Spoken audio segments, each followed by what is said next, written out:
परम संत हुजूर महाराज कृपाल सिंह जी महाराज जी के पावन चरणों में कोटि कोटि प्रणाम। अहंकार मनुष्य के भीतर ऐसा पर्दा खड़ा कर देता है जिसके कारण इंसान अपने वास्तविक स्वरूप को भूल जाता है। मनुष्य कहता है मैंने यह किया, मैंने इतना कमाया, मैं सबसे बड़ा हूँ, मेरी बात सही है। लेकिन संत महापुरुष समझाते हैं कि इस संसार में जो कुछ हमें मिला है वह वास्तव में प्रभु और सतगुरु की दया से मिला है। हमारा शरीर भी हमें मिला हुआ है, सांसें भी हमें दी गई हैं और जीवन में मिलने वाली हर सुविधा भी उसी परम सत्ता की देन है। फिर किस बात का अहंकार? संतों की वाणी हमें बार बार नम्रता का पाठ पढ़ाती है। जब मनुष्य के अंदर नम्रता आती है तो उसके अंदर प्रेम पैदा होता है, और जब प्रेम आता है तब वह दूसरों में कमियां दिखने के बजाय अपने अंदर झांकना शुरू कर देता है। अहंकार केवल धन या पद का ही नहीं होता, कभी हमें अपनी विद्या का अहंकार होता है, कभी अपनी सेवा का, कभी अपनी भक्ति का, कभी अपनी सुंदरता का, कभी शक्ति का। यहाँ तक कि कभी कभी इंसान को इस बात का भी अहंकार हो जाता है कि वह बहुत बड़ा भक्त है। लेकिन सच्ची भक्ति तो वहीं से शुरू होती है जहाँ मैं कम होने लगता है और गुरु की याद बढ़ने लगती है। हमें अपने जीवन में यह विचार करना चाहिए कि क्या हम गुरु की बात केवल सुनते हैं या उसे अपने व्यवहार में भी उतारते हैं। जब कोई हमारी आलोचना करता है तब हमारा मन कैसा व्यवहार करता है? जब कोई हमारी बात नहीं मानता तब क्या हमें क्रोध आता है? जब कोई हमसे आगे निकल जाता है क्या हमारे मन में ईर्ष्या पैदा होती है? ये सभी अवसर हमें अपने अंदर झांकने का मौका देते हैं। इसलिए आज के सत्संग में हम दूसरों के अहंकार को देखने के बजाय अपने मन को देखने का प्रयास करते हैं। गुरु महाराज जी से यही प्रार्थना करते हैं कि हमारे अंदर से मैं का भाव कम हो, नम्रता और प्रेम बढ़े, हम हर परिस्थिति में गुरु की दया को पहचान सकें। आइए इस भावना के साथ हम परम संत कृपाल सिंह जी महाराज जी की शिक्षाओं के प्रकाश में अहंकार क्या है, यह हमारे जीवन को कैसे प्रभावित करता है और इससे बचने के लिए संतों ने क्या क्या मार्ग बताया है, इस पर विषय पर सत्संग का श्रवण करते हैं। आप सभी से निवेदन है कि हमारे चैनल ज्योति और साधना को सब्सक्राइब करें, वीडियो को ज़्यादा से ज़्यादा शेयर करें ताकि हमारे सभी सत्संग साध संगत समक्ष सबसे पहले पहुंच सके। सत्संग शुरू करने से पहले गुरु प्यार का एक छोटा सा भजन आप सभी की सेवा में रखा जा रहा है। आप सभी ने ध्यान पूर्वक सुनना है। धन सतगुरु जी।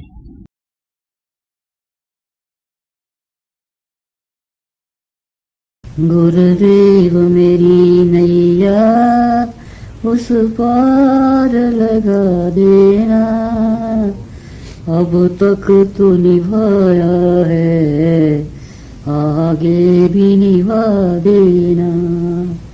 गुरुदेव मेरी नैया उस पार लगा देना, अब तक तो निभाया है आगे भी निभा देना।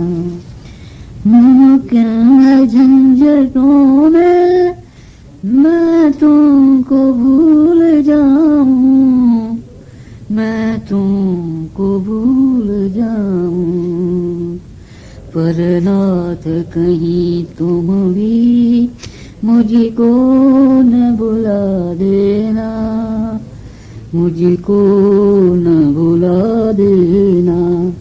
गुरुदेव मेरी नैया उस पार लगा देना, अब तक तो निभाया है आगे भी निभा देना। तुम इष्ट में हूँ सेवक, तुम देव में पुजारी, तुम इष्ट में हूँ सेवक, तुम देव में पुजारी। ये बात अगर सच है सच कर के दिखा देना, सच कर के दिखा देना। गुरुदेव मेरी नैया उस पार लगा देना, अब तक तो निभाया है आगे भी निभा देना। दलबर के साथ माया घेरे जो मुझको आकल, घेरे जो मुझको आकल, तुम देखते न रहना, झट आके बचा लेना, झट आके बचा देना। गुरुदेव मेरी नैया उस पार लगा देना, अब तक तो निभाया है, आगे भी निभा देना।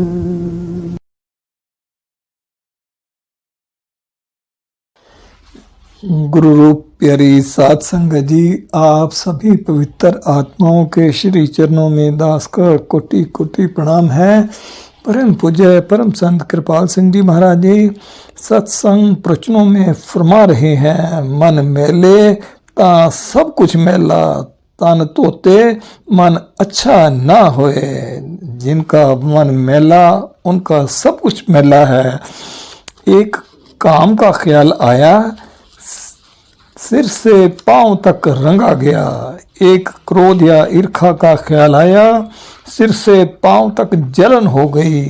एक मोह का ख्याल आया, सिर से पांव तक रंगा गया। और इन रोगों का असर कपड़ों में, और जो चीजें तुम बरतो उनमें चला जाता है। तो महापुरुष फरमाते हैं कि जीवन को साफ सुथरा रखो, और जो सबसे जरूरी काम है जो कि तुम सिर्फ इस जन्म में ही कर सकते हो, प्रभु को पाओ। कहते हैं कुछ अपना काम करो भाई। मैं जब पश्चिम में गया तो साइंसदान आए और कहने लगे, बड़ी लंबी चौड़ी बातचीत करके हमने ये किया है, वह किया है। वाकई साइंस ने बड़ी तरक्की की है। सूरज के गिर्द भी चक्कर लगाने लग गए हैं। अब चांद तक जाने की तैयारियां हैं, सीट्स रिजर्व हो रही हैं। तो मैंने कहा भाई तुमने एटम को एनालाइज किया है? कहने लगे हाँ। क्या होता है? कहने लगे उनमें एक हरकत हो रही है। मैंने पूछा हरकत कैसी? कहने लगे बाकायदा है और वेल कंट्रोल्ड है। मैंने कहा वो क्या है जो इसको कंट्रोल कर रही है? देखो कितने सितारे हैं, सितारे बाकायदा इसी तरह आबाद हैं, एक दूसरे से टकराते क्यों नहीं। ऐसे ऐसे सितारे हैं जो 5-5 हजार साल से एक ही बार नजर आते हैं। कौन सी चीज है जो इन्हें कंट्रोल कर रही है? वह तो हमारा जीवन आधार है। एक आदमी को 10 गोलियां लगती हैं, मरता नहीं। एक का पांव फिसलता है, मर जाता है। सांस अंदर जाता है, बाहर नहीं आता। फिर असल जीवन क्या है?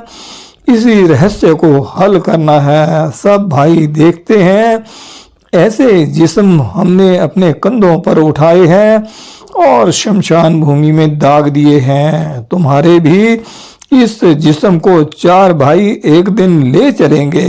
अरे भाई जाने वाला कौन है? इस मसले को हल करना है। आगे फरमाते हैं, संतन को क्यों रोइए जो अपने ग्रह जाए, रोवो साकत बापड़े जो हाथों हाथ बकाए। जो जन्म बर्बाद कर गए, बार बार दुनिया में आने का सामान कर गए। कहते हैं जो जीव बर्बाद कर गए उनको रो, जो अपना काम कर गए उनको तो खुशी खुशी विदा करो। जब बाबा जयमल सिंह जी महाराज के देह छोड़ने का वक्त आया तो कहने लगे, खबरदार कोई मुझे यहाँ रहने के लिए ना कहना।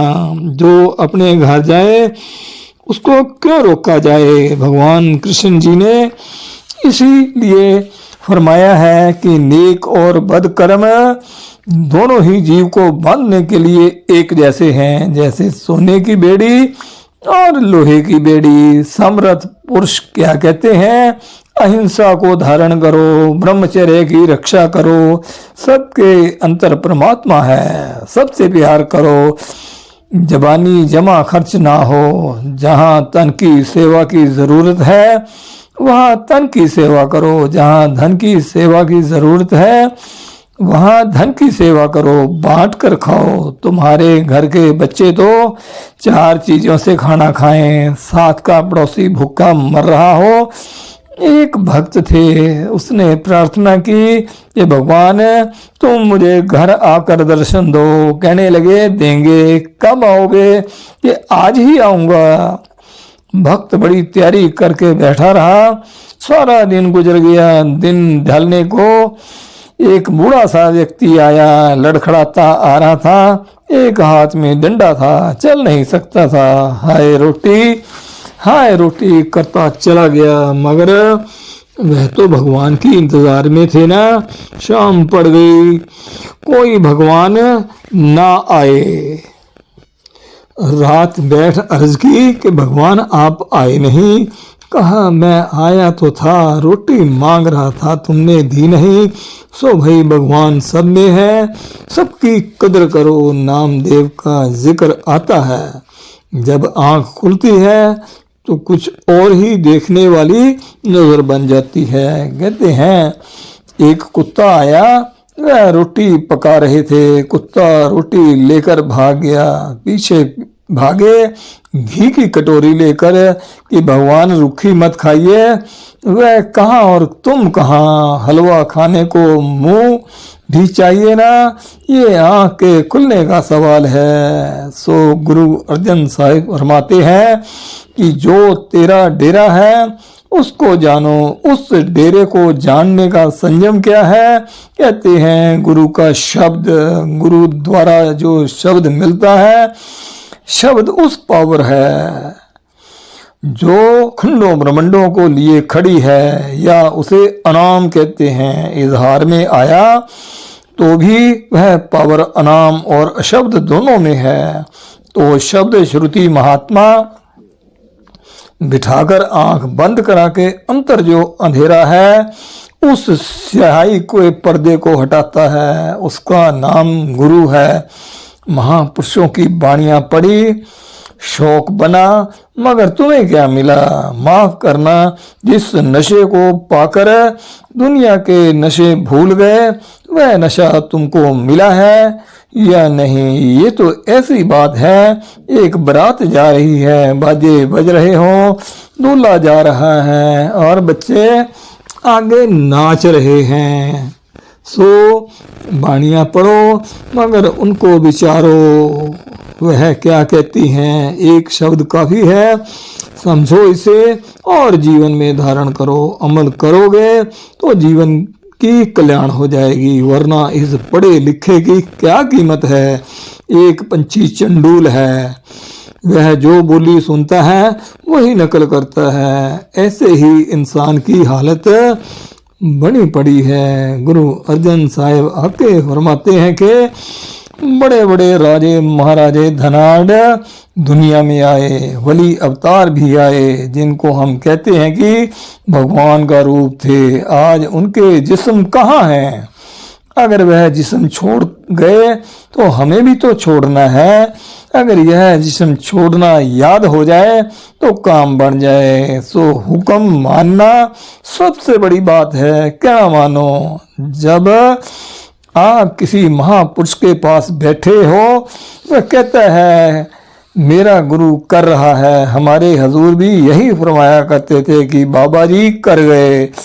वह जब जिंदगी में थे तो समझा करता था कि अगर वह यह कसरे नफसी के से कहते हैं कि बाबा जी कर गए, जब मैं देखता हूँ वाकई वह कर रहे हैं हजूर, तो बड़े प्यार से समझा रहे हैं कि यह सिलसिला ही सारा एक ख्वाब की तरह है। आगे अंत समय जब आएगा, यह सारी जिंदगी एक ख्वाब नजर आएगी। आंख खुलेगी, ओहो हमने क्या किया, अपना क्या बनाया।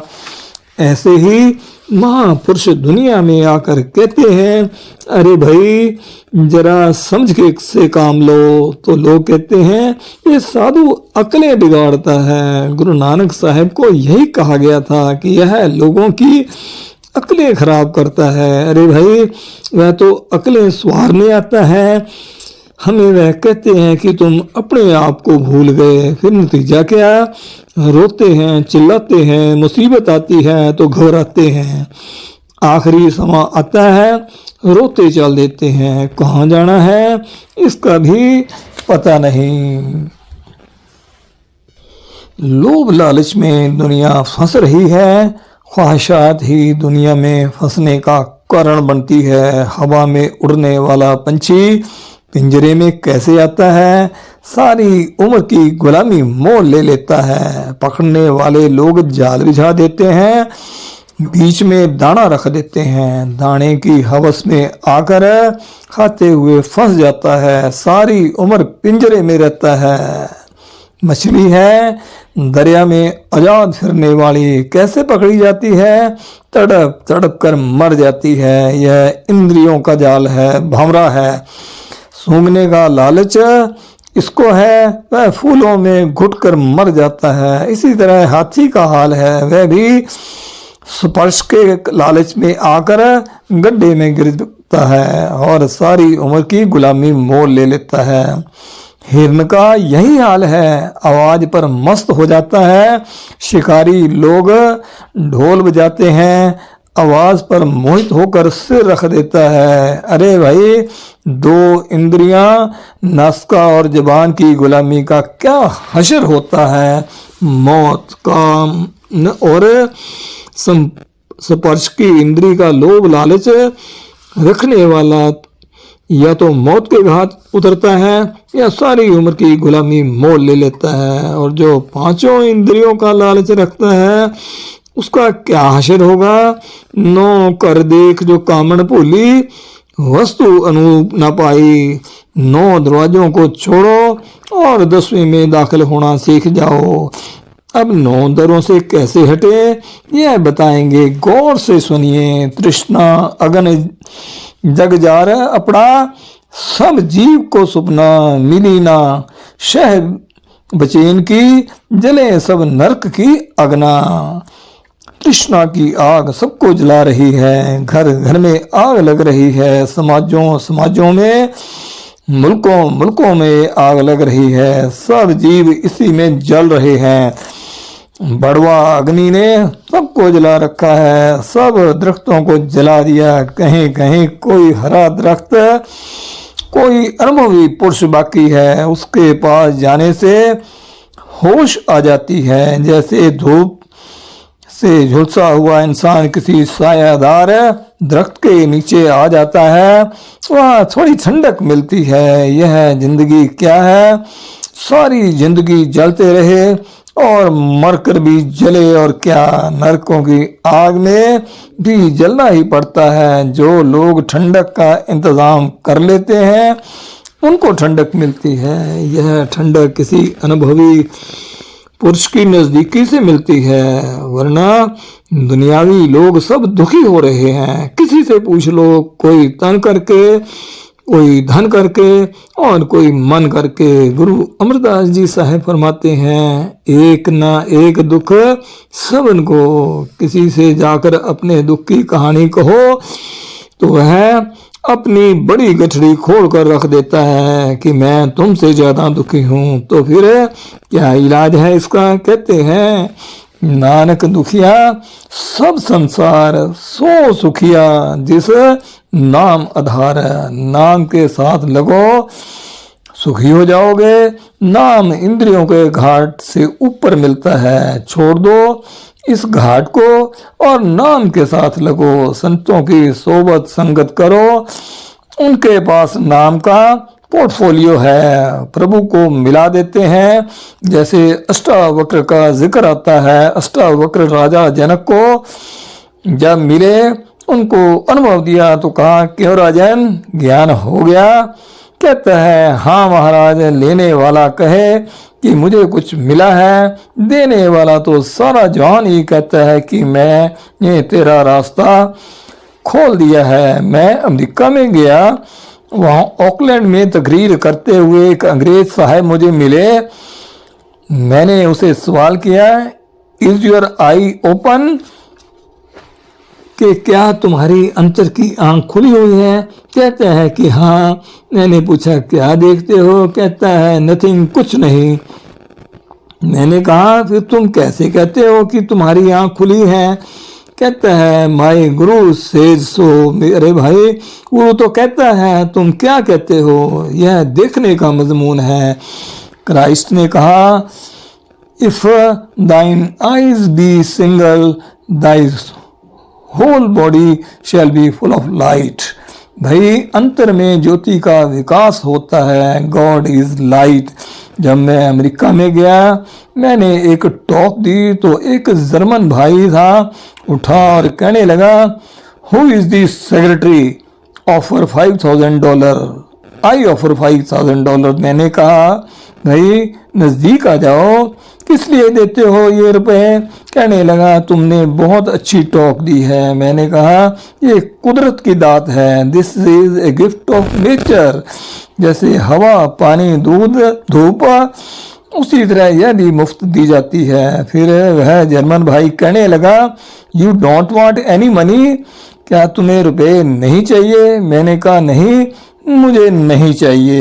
एक दफा हमारे हजूर को एक अमेरिकन ने चिट्ठी लिखी कि आपके पास रूहानियत की दात है, हमारे पास रुपया बहुत है, हम आपको ये दौलत दे देंगे, आप इसके बदले में ये रूहानियत की दौलत हमें दे दो। तो हजूर ने जवाब लिखवाया था कि भाई ये कुदरत की चीज है, मुफ्त मिली है, मुफ्त ही दी जाती है, हमें दौलत नहीं चाहिए। महापुरुष दया करके आउट ऑफ कंपैशन ये दौलत बख्शते हैं। बड़े साफ लफ्ज हैं, दया कर संत और सतगुर, इनको कोई जाति गर्ज नहीं होती। वह कहते हैं जीव दुखी है, बेचारे सुखी हो जाएं। दया करके कहते हैं अरे भाई नाम के साथ लग जाओ, क्या लगता है तुम्हारा इसमें कोई खर्च नहीं होता? जहाँ दुनिया के काम करते हो वहाँ थोड़ा यह भी कर लो। धन सतगुरु, धन गुरु रूप हरि साध संगत जी।